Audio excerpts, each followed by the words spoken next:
Buenos días, chicos. ¿Quién les habla? La Miss María. Bueno, hoy día vamos con nuestro segundo tema, los padres de la iglesia y los concilios, ¿no? Empezamos, chicos. Bueno, los padres de la iglesia y el magisterio de la iglesia en los primeros concilios ecuménicos. Los padres de la iglesia, pues, fueron cristianos, escritores cristianos, ¿no? De los primeros siglos que sobresalen por la ortodoxia doctrinal y la santidad de vida. Su vida y sus escritos tienen gran importancia para la transmisión fiel de la verdad revelada en su exposición y defensa, ¿no? Aquí tenemos algunas imágenes de, de ellos, vamos a irlos mencionando aquí. Entre los padres de la iglesia, pues destacaron San Ireneo, San Atanasio, San Basilio, San Gregorio. Aquí tenemos la imagen, las otras, ay, perdón, las otras están en el PPT anterior. San Gregorio de Niza, San Juan Crisóstomo y San Cirilo de Alejandría. Pues ellos escriben, ¿no? En griego, se suelen llamar padres griegos. A continuación tenemos a San Ambrosio, San Agustín, San Jerónimo, San Gregorio Magno, pues ellos escriben en latín y por este motivo son llamados padres latinos. En los primeros concilios ecuménicos dentro de la iglesia, ¿no? Se reunieron los obispos de toda la iglesia para declarar la doctrina católica frente a las herejías. Tuvieron pues una gran importancia en la profundización de la doctrina trinitaria y cristológica. Primero vamos a definir qué es un concilio antes de pasar a los tipos de concilio o a los concilios que hayan habido pues aquí, ¿no? ¿Qué es un concilio? Pues un concilio es la asamblea de todos los obispos del mundo, ¿no? Que es convocada pues, por el Papa en Roma o en la ciudad que el pontífice haya escogido para debatir y tomar decisiones sobre asuntos importantes referentes a la doctrina de toda la iglesia o de parte de ella y que incide en toda la cristianidad. Entre estos asuntos vamos a citar 3 asuntos importantes que puedan tomar ellos dentro de este concilio. Una es proclamar un nuevo dogma, ¿no? Modificar la organización de la iglesia, condenar una herejía. Estos son los puntos que se puede tratar dentro de un concilio. Ahora, ¿quiénes asisten a estos concilios? Pues asisten los con voz deliberativa y con voz consultiva. Dentro de los con voz deliberativa, pues están los obispos del mundo entero. Su presencia es obligatoria, salvo en caso de fuerza mayor, pues, ¿no? Que haya por salud. Los superiores de órdenes religiosas, los abades generales, los prelados nullius, es decir, que no tienen jurisdicción en una diócesis propiamente dicha, y los cardenales. Los con voz consultiva, pues son los representantes de los obispos ausentes, los príncipes católicos o sus embajadores y ciertos clérigos o laicos convocados a títulos diversos, ¿no? Continuamos. ¿Cómo se da este concilio? ¿Cuál es el procedimiento? Pues al inicio, todos los asistentes prestan juramento de que permanecerán fieles a la iglesia. Y su jefe, ¿no? A su iglesia, perdón, y a su jefe. El texto del juramento fue redactado por el Papa Gregorio VII en el año 1709. El Santo Padre tiene el poder de decidir los temas que serán discutidos, de interrumpir la sesión o trasladarla a una fecha anterior. El trabajo está repartido en varias comisiones, ¿no? Las congregaciones antes de ser presentadas a la discusión general. En el reglamento mismo del concilio se encuentra el ambiente de las asambleas de la iglesia primitiva. Los votos son nominales y por mayoría,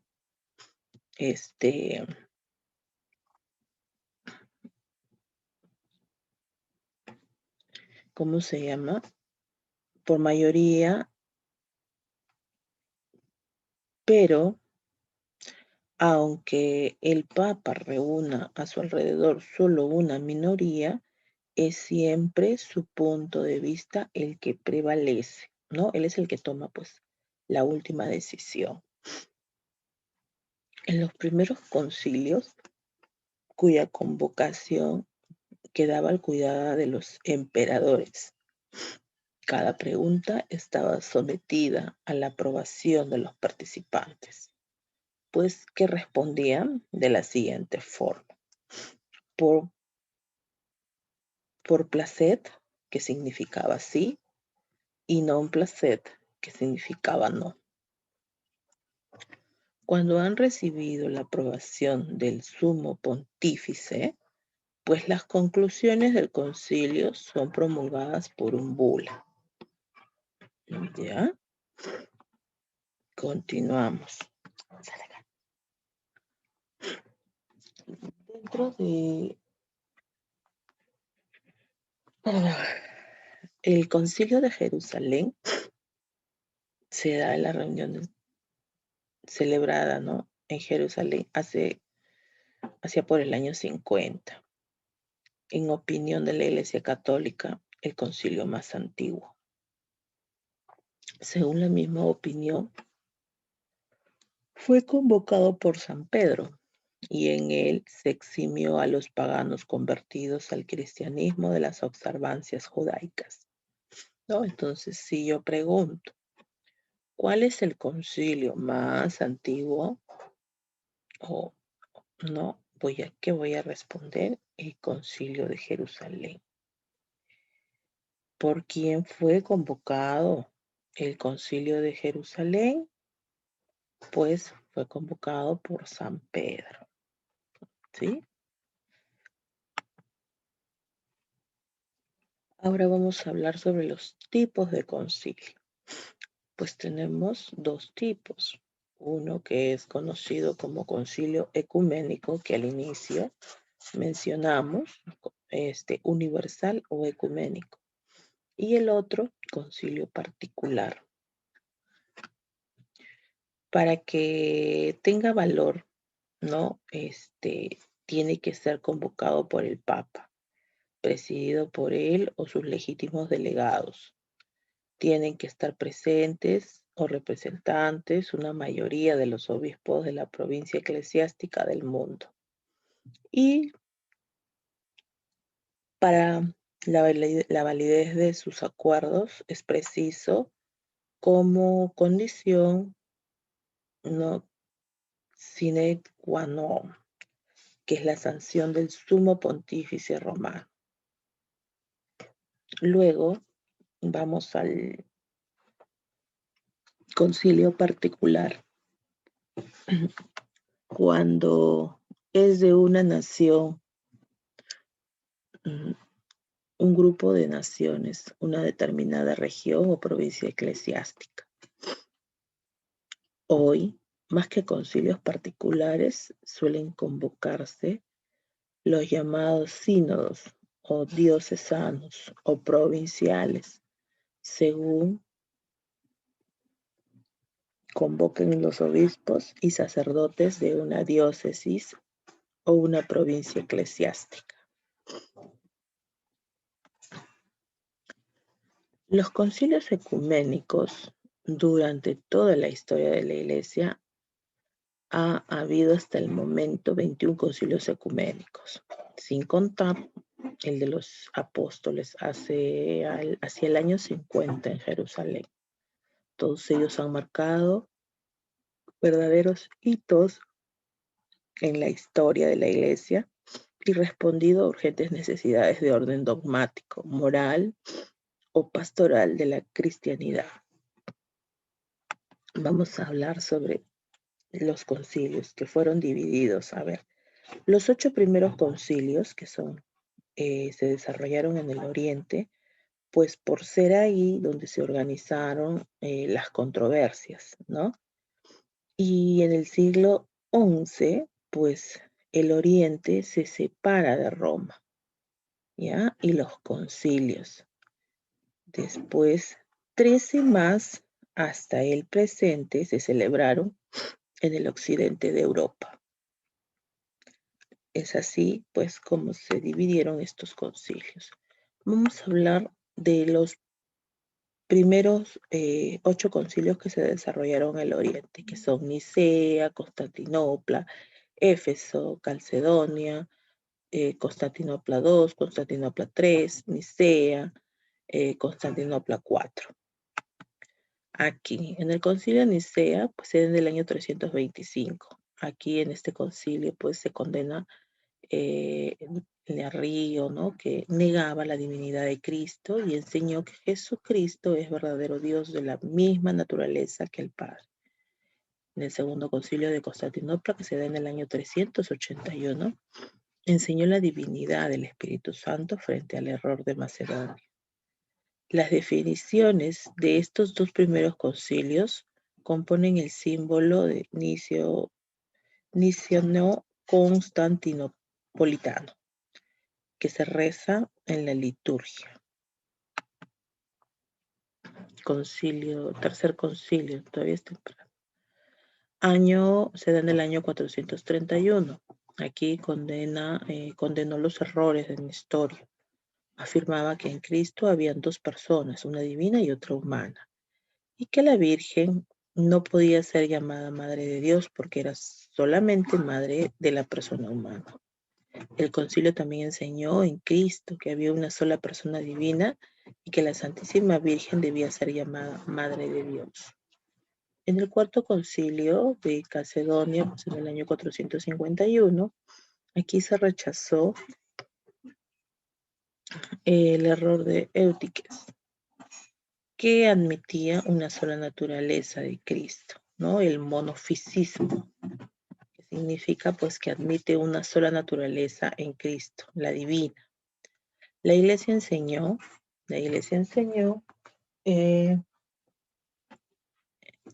que es Cristo, ¿no? Que es Cristo y que hay una sola persona divina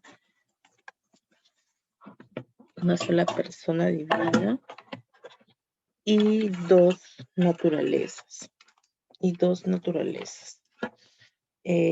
Ya que es verdadero Dios y verdadero hombre. Un ratito, chicos, mi batería está. Terminamos.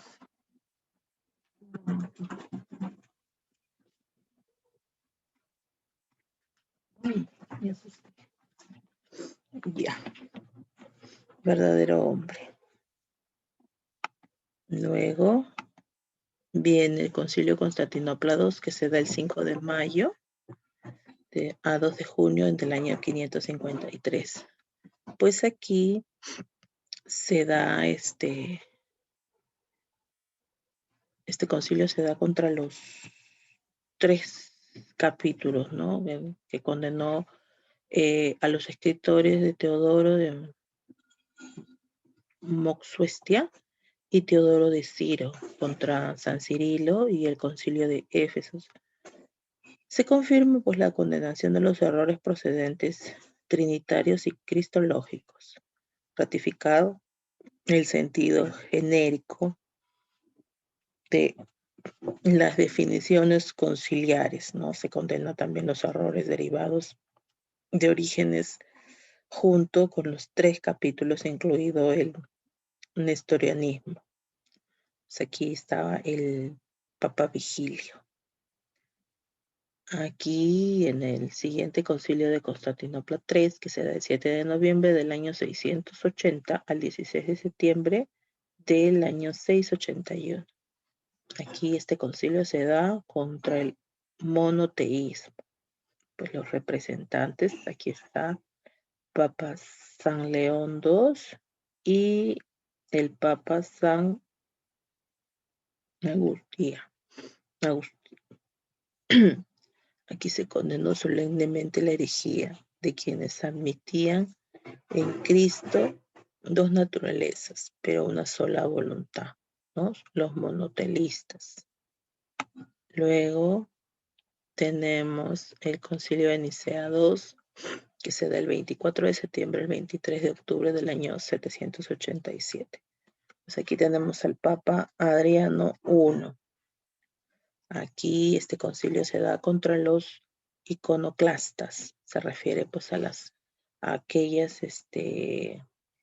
donde se destruyen pinturas o esculturas sagradas consideradas íconos, ¿no? Pronunciándose por el culto de las imágenes, pero distinguiendo cuidadosamente el culto de la veneración, del culto de la adoración, que solo es a Dios. El siguiente concilio de Constantinopla IV, pues se da el 5 de octubre del año 869 al año 28 de febrero del año 870. Pues en este concilio se da contra el cisma del emperador Focio. ¿No? Aquí tenemos en al Papa Adriano II. Este concilio duró hasta el siguiente y tuvo como principal tema la condenación del patriarca Focio, autor del Cisma Oriental, confirmación del culto de las imágenes, afirmación del primado, ¿no? Del romano pontífice. Acabamos de concluir con los 8 primeros concilios que se dieron en el Oriente. Ahora vamos a hablar solo de algunos. Dentro de ellos pues son los concilios de Occidente. Tenemos aquí como primer concilio Letrán I, que se da el 18 de marzo a 6 de abril del año 1123. Aquí pues se da contra las vestiduras, ¿no? El representante es el Papa Calixto.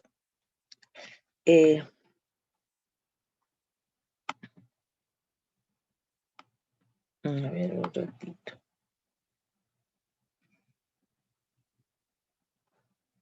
A ver, chicos, espérenme un ratito. No, es para acá. Ya, entonces se da contra las investiduras. Ratificó el arreglo, pues, entre el Papa Calixto II y el emperador Enrique V. Es conocido con el nombre de Concordato de Worms, referente a las investiduras eclesiásticas, porque a los príncipes cristianos, ¿no?, emprender las cruzadas. Él propuso esto. Se reivindica el derecho de la Iglesia en la elección y consagración de los obispos contra la investidura de los laicos, ¿no? Condenase la simonía y el concubinato de los eclesiásticos como herejía. Seguimos aquí. A ver, vamos a acomodarlo para que se vea bonito. Tenemos el siguiente concilio. A ver, chicos, voy a subir un poquito más la imagen. Ay, me pasé. Ya, el concilio Letrán II. en abril del año 139. Este concilio se da por la disciplina y las buenas costumbres. Aquí se afrontó pues el delicado asunto de los falsos pontífices, de la simonía, la úsera, las faltas penitencias y los falsos sacramentos. Vuelve obligatorio el celibato para el clero de la iglesia occidental. Aquí pues el representante es el Papa Inocencio II. Luego tenemos la siguiente,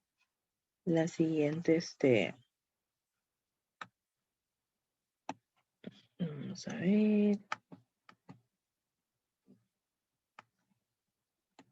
el siguiente concilio.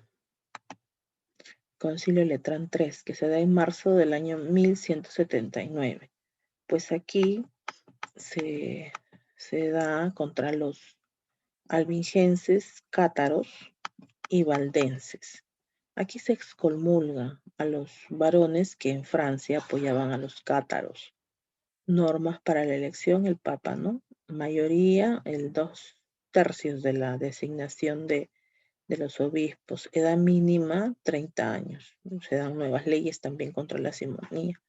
Pues aquí el representante es el Papa Alejandro III. Aquí tenemos, a ver, espérenme, vamos a acomodar el PPT. La siguiente, que es el concilio. Espérenme. Ay, ¿qué dice Dios? Espérenme, chicos, que puedan ver mucho mejor el PPT. El concilio Letrán IV, del 11 a 30 de noviembre de 1215, por la fe y la moral. Determina pues que todo cristiano llegado al uso de la razón está obligado a recibir la confesión y la Eucaristía en la Pascua. Condenación de los albingenses y maniqueístas y valdenses, ¿no? Luego tenemos aquí el siguiente concilio, que es el de Lyon, o del 1, el 28 de junio al 17 de julio de 1245. Este concilio se da contra el emperador Federico II y por la reforma del clero. Llevó a cabo pues una sentencia de deposición contra el emperador Federico II, usurpador de bienes, opresor de la iglesia, y reguló el proceso pues de los juicios, eclesiásticos. Aquí tenemos al representante, Inocencio IV, y en el concilio Letrán IV tenemos a Inocencio II. Luego, concilio León II, que se da el 28 de junio al 17 de julio de 1274. Este concilio se da por la unión de las iglesias, ¿no? Aquí pues se intenta la reconciliación con la iglesia ortodoxa, reglamento del conclave para la elección papal, cruzada pues para liberar Jerusalén. Se establece el concepto purgatorio. En este concilio pues está representado por el Papa Gregorio X. El concilio de Viena, que se da el 16 de octubre de 1311 al 6 de mayo de 1312. Pues aquí este concilio se da por la cuestión de los templarios, ¿no? Se decidió la supresión del orden de los templarios, la condenación de los errores de los vegardos sobre la perfección espiritual. Se discute también la cuestión de los burdeles de Roma y el nombramiento de un arzobispo en Pekín, China. Y pues, por último, tenemos el Concilio de Constanza, que se da el 5 de octubre del año 1414 al 22 de abril de 1418. Aquí se condena el cisma de Martín y Occidente, Wycliffe, Juan Higgs y Jerónimo de Praga. Aquí pues este fin del cisma occidental, ¿no? Condenan los errores de Wycliffe sobre los sacramentos y la constitución de la iglesia. También los errores de Juan Haus sobre la iglesia invisible de los palestinos. Aquí tenemos como representante al Papa Martín V. Luego el Concilio de Florencia, que se da en 1431 a 1432. Pues este concilio se da por la reconciliación de griegos y latinos. Aquí se sanciona el canon católico, no la relación oficial de los libros de la Biblia. Intenta una nueva unión con la iglesia orientales ortodoxas, ¿no? En reconocimiento en el romano pontífice de poderes sobre la iglesia universal. Se ratifica pues la figura del purgatorio. Bueno, chicos, espero que el tema haya sido claro, ya que hemos mencionado algunos. Aquí solamente hemos mencionado algunos. Nos faltan 4 concilios. Eso va a quedar como tarea donde ustedes van a investigar el año, por qué se dio ese concilio y qué papa lo representaba. Deseo que tengan un buen día y mil bendiciones para ustedes, chicos. Me despido. Bye bye.